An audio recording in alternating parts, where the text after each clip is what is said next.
Habari gani Mwanakeo TV, kama ni mara yako ya kwanza tafadhali subscribe na turn on notification. Karibu katika ulimwengu wa siasa. Jina langu ni Mwanakeo TV. Mwanaharakati kutoka nchini Tanzania si mwingine ni Hilda Newton. Hilda Newton anaandika waraka mrefu kweli katika mtandao wa Twitter juu ya mambo mbalimbali ambayo Mwenyezi Mungu amekuwa akiwaepusha. Na nukuu maneno ya Hilda Newton: Mungu wangu ananipenda sana. Kuna matukio mengi ya hatari amekuwa akiniepusha nayo na kwa nyakati tofauti mpaka huwa nakosa neno la kusema. Unakuta wakati mwingine nimekaa zangu mahali, mara nasikia roho inaniambia ondoka, ondoka haraka. Nanyanyuka na kuondoka. Ile nimeondoka tu na shangaa napigiwa simu, naambiwa muda ule ambao umeondoka hazijapita hata dakika 10, kuna jamaa wamekuja hapa na gari haina plate number, walikuwa wanakuulizia.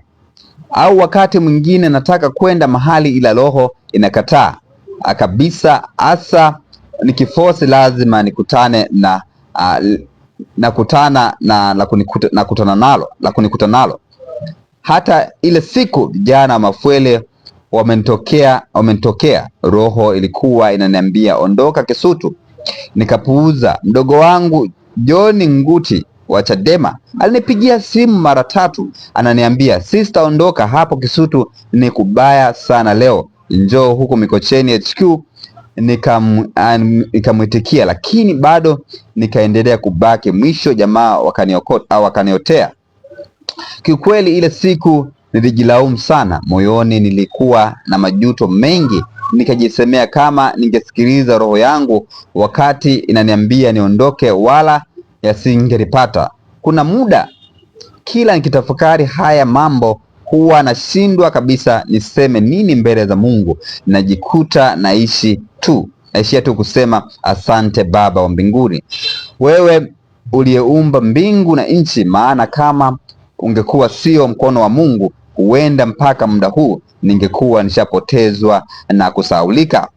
Lakini pia nawashukuru wote ambao huwa wananiombea kwenye sala zenu. Wengine hata hatufahamiani, lakini ukipata muda wa kuniombea, Mungu awabariki sana. Atuendelee kuombeana, maana maombi ni silaha moja kubwa ambayo katika vita hii maana Biblia inasema vita si vyenu bali ni vya Mungu. So tuendelee kusimama upande wa Mungu, tuendelee kuamini Mungu atatushindia. Hayo maneno ameandika mwanaharakati kutoka nchini Tanzania Hilda Newton. Una maoni gani kwa hichi ambacho ameandika Hilda Newton? Tafadhali share maoni katika sehemu ya comment section. Jina langu ndio Ukutana katika masuala ya kisiasa. Bye bye.